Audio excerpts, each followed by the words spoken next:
Hello, everyone. Welcome to another episode of the podcast.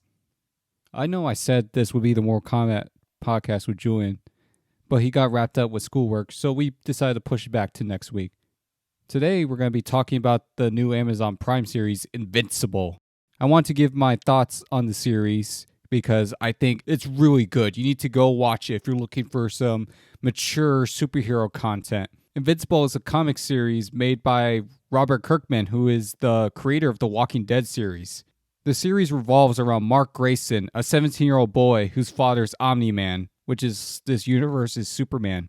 I guess Jameson decided to be a superhero after all.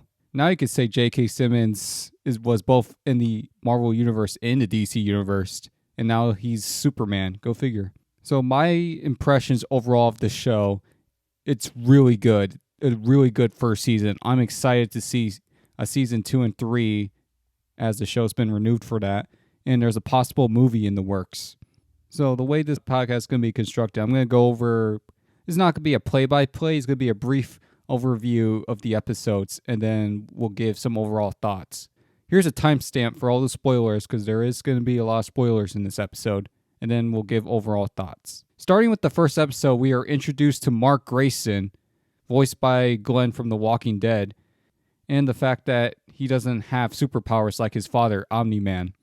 His 17th birthday rolls around, and all of a sudden he gets these superpowers after taking out the trash from his job. And what I like about this first episode is anyone who have gotten powers like Mark, they're not automatically good at it. Like Mark keeps falling down after trying to fly, and Omni-Man wants to train him after he's gotten his superpowers. We are also introduced to the Guardians of the Globe, who is this universe's Justice League. They are obvious knockoffs of the DC superheroes just based on their names, like War Woman, Wonder Woman, Darkwing, Batman. Really, the first episode is unremarkable. It's really generic. We get the huge twist of the show. Omni-Man kills the Guardians of the Globe at the end of the episode. My reaction to that was, I couldn't believe that. That's like if Superman gone rogue, which I know DC's trying to do, or at least Zack Snyder was trying to do with his original vision, but it's bloody, gory. It's shocking. I just couldn't believe that. Funny thing is, I actually didn't watch the end credits upon first viewing, so when I went to the second episode and saw the Guardians blade up, I couldn't believe that. And then I had to go back to watch the first episode. That's when I got the big shock, the big reveal. With the next episode, we see the aftermath of Omni-Man murdering the Guardians, and he's in the hospital. They put up a fight, even though they literally got wrecked, and they have to stop an alien invasion. Mark is totally out of his league. You could tell with the first couple episodes. He's still trying to get bearing on his powers. Apparently, the team is run by Jay from Big Mouth. Yeah, Eve, how'd you think a relationship with Jay was going to go? The dude tries to have his way with inanimate objects from the series. A standout scene for me in episode 2 was when Omni-Man destroyed the alien world that was invading, kind of giving a small tease for what's to come later in the future, which we're going to get to that for sure. We have this demon detective, Damian Darkblood, Hellboy, who is investigating the Guardian's death, which we all know it's Omni-Man. The only question is how long it's going to take for the good guys to figure out he did it. After the second episode, we go into the funeral of the Guardians of the Globe, and Darkblood's questioning Omni-Man because he's like, I'm on to you, man. I know you may have killed them. Which, come to think about it, it does make sense. He was the only surviving member, and he couldn't even see the person who killed them. So it's obvious Darkblood's like, yeah, I know that you probably killed them.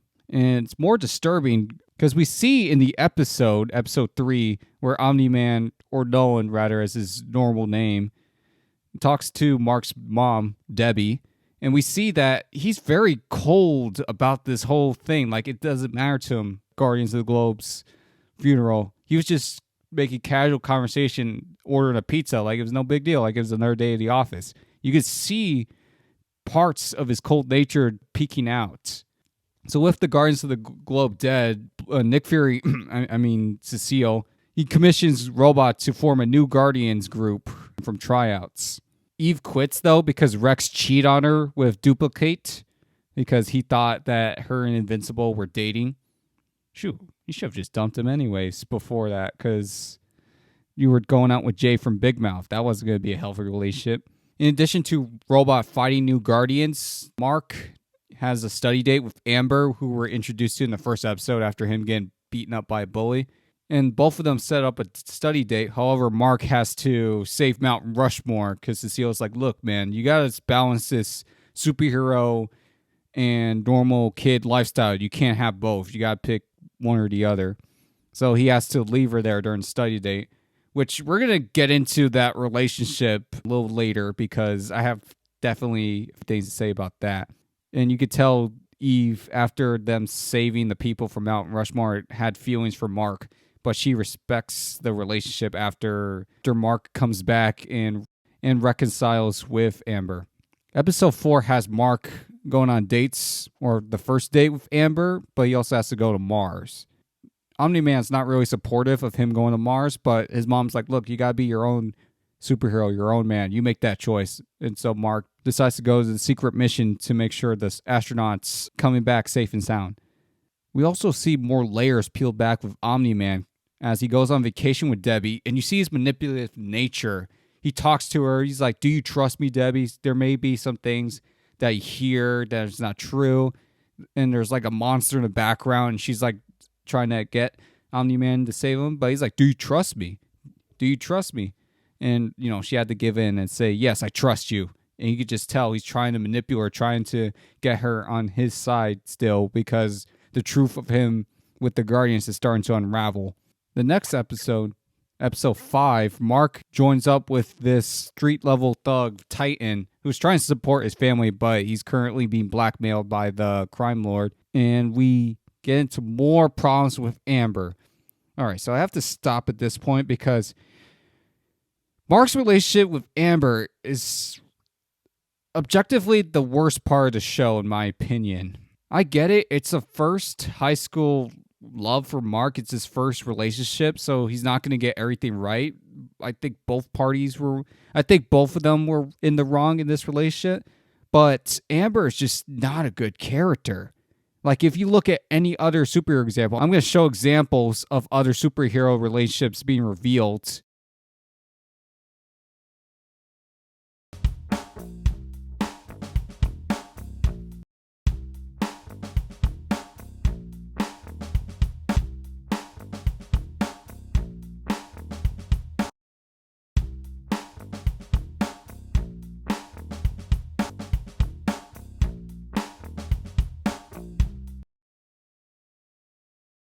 See, that was their reaction to the superhero, the guy they were interested in or had relations with, revealing their identity. No big deal. They're like, great, you saved lives. I thought it was something worse. In the comics, I don't understand this. Amber thought Mark was on drugs, which, you know, makes sense given the horrible excuses he gives. And she, as soon as he reveals he's superhero, she's cool with this. She's like, great, that's awesome. But in this show, like, Amber always puts her needs above Mark's. Like, oh, you weren't here. You weren't this. When later on we find out that she knows that he was invincible. It's just, Mark, you need to just get with Eve already. Mark, you need to find yourself a better relationship. Amber's not the one. Dude, she pursued you. You didn't pursue her. She was only interested in you as soon as she saw you and Eve coming out of school together. That was the only time she didn't even ask you out herself. She had the bully give you her number. Anyways, later on that episode, Amber's like, look, this is the last straw for you, Mark. You have to come and help me at the soup kitchen. Meanwhile, Mark is getting the stuffing beaten out of him by battle beasts, and the new Guardians got their butts handed to him as well. So sorry, Amber. Mark was near death after a battle. Anyways, the next episode, they want a fresh start. Mark's like, look, I've been thinking about a relationship. I want to make it work. So they go to this university with Mark's buddy, William. So that way they can get away, just clear their heads. Have a good time, you know? Debbie's noticed her husband's changes in behavior, his anger, his temper, just seeing how he's been acting lately. So she decides to investigate him and finds his bloody outfit and has it analyzed by the costume maker. And she finds out that Omni-Man killed them after analyzing the blood. Then the next episode after that, Mark gets dumped by Amber because she knew he was invincible, but he saved her and his friend, but she got mad because she was lied to, which she would be understanding. She called him a coward the episode, tries to go with some other guy, and meanwhile he's been faithful to her, trying to make it work, which Mark, look, man, you're a good guy, but it's clear you can't manage a relationship while being a superhero. You shouldn't have even pursued it. It's just frustrating, the whole thing. Because he comes up to her window after she slams the door on him coming back home. And she's like, I don't care. You're invincible. You lied to me. Apparently my needs are more important than the needs of others. At that point, Mark should have been like, you know what? This just isn't working out. It's clear that we're both not mature enough for this relationship because why does she expect him to reveal such a huge secret so early in the relationship? They've only been dating for a few months or so. It wasn't even a full year. Like even if he thought she was the one, that's a huge commitment. Even Eve said in one of the earlier episodes, do you like Amber that much? Like, once you tell her your secret identity, that's it. So he had to be sure. He was being responsible, if anything. Protecting his family, protecting her. But no, she gets mad because it makes her feel insignificant. Sorry to go on that rant. It's just, I don't know, this relationship. Hopefully it doesn't go into season 2 because I think Mark should just be with Eve. Because I know in the comics they actually have a relationship, and they're more compatible. Speaking of which, Eve actually goes out on her own, decides to help the environment, which good for her. Glad she discovered her own path. She didn't want to be part of the new Guardians and being her own person, so that's good for her. Anyways, continuing on, Mark goes to Eve after he's been dumped, and of course he's feeling mopey. He's feeling mopey about the whole situation, and pretty much everyone knows Omni-Man killed the Guardians. Cecile knows, Debbie knows, everyone knows. So he gets her to the secret base while they try to take him down with some Kraken creature. While this is all happening, the Mauler twins, which is another villain we were introduced to the first episode, they're pretty funny. I love these guys. They're hilarious. The whole gag with who's the real one and who's the clone. Robot behind the scenes has been collecting DNA and trying to make himself a new body because he has a disease where his body is disfigured and he's slowly dying. So he gets a new body transferred with Rex's DNA.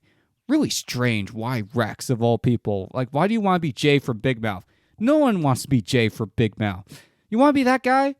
Whatever. Robot has feelings for Monster Girl, so, it's endearing, even though it's just creepy. Even Jay calls him out for it. Immortal gets revived by the Mauler twins, but instead of doing their bidding, he goes straight to Omni-Man and tries to get revenge, and he gets literally destroyed within 5 minutes after coming into contact. What I love also, the details of this series, like the fact that the demon, whenever the room is cold, Cecile can sense when the room is cold.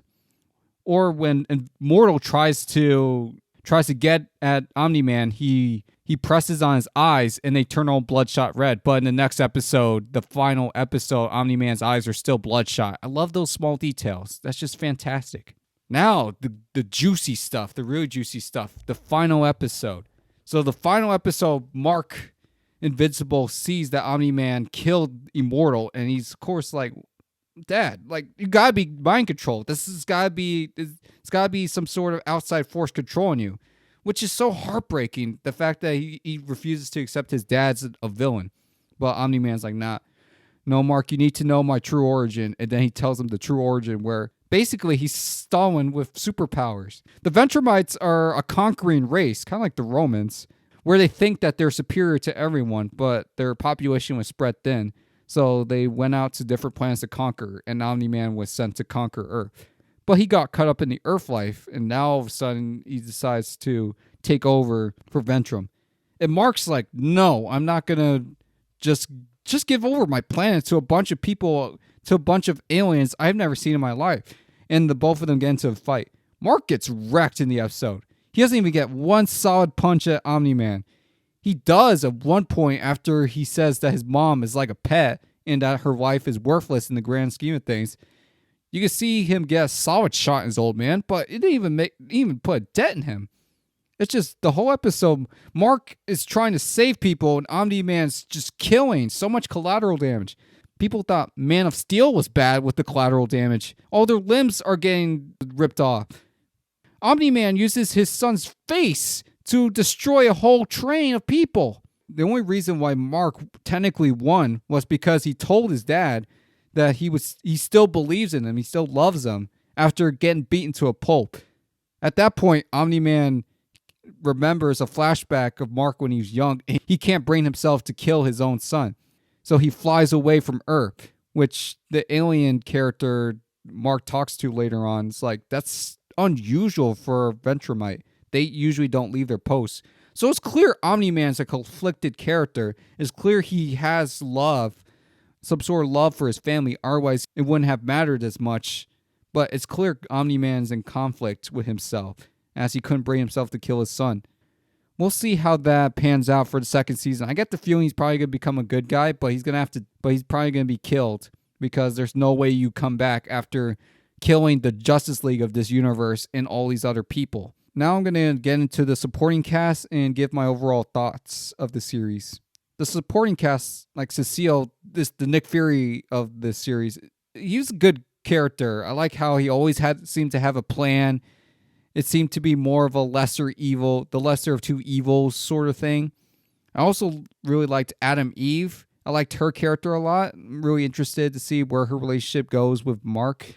I do like the fact that they start as friends at first, rather than just the typical they have a relationship and then it's back and forth. I do like that. Rex, obviously, I don't like the character. He becomes more likable towards the end of the series. He's voiced by Jay for Big Mouth, so I do like the voice actor, even though I couldn't stand the character at all. Mark's friend William, again, another cool character. He cracked me up as well. And the Mauler twins, again, stand out. They were hilarious with the gag of who's the clone and who's the real Mauler twin, who's the real one. My overall impressions of the series, it's a really good, interesting take on the superhero genre. We've seen so much superhero media come out over the last few years with Marvel, DC, all these series. You have to switch it up in some regard, otherwise why would you watch it? The first episode, I say give it a shot. It's going to seem very generic at first, but when you get into the last few minutes of it, that's when you get the big twist, and then you're hooked after that. Small details like the title screen, Invincible, gets bloodier with each episode. That's just great. The funny thing is, Mark kind of reminds me of that guy, where he's just a normal dude, but he gets his butt kicked a lot. So hopefully Mark trains, gets better through the next season. One other mention, I saw in the comics that he gets this blue suit. Really hope we get the blue suit, because honestly, I think it looks better than his normal suit. I know, fight me. But I'm a sucker for that blue and black combo. I can't wait to see that in this series. I recommend for those who have a Prime membership or who are thinking about something to watch, Amazon Prime has The Boys, has this. You can't go wrong with this. Obviously, if you don't like the superhero genre that much, you probably won't be convinced. But if you're looking for something different, a different take on the superhero genre, give this a shot. This was a great show, and I can't wait to see more. It's definitely not for kids. It's a mature adult show for sure. With that being said, that sums it up for today's episode. Next week, we hope to get the Mortal Kombat review with Julian, as our schedules will be a little bit lighter. So stay tuned for that. And thank you all for watching.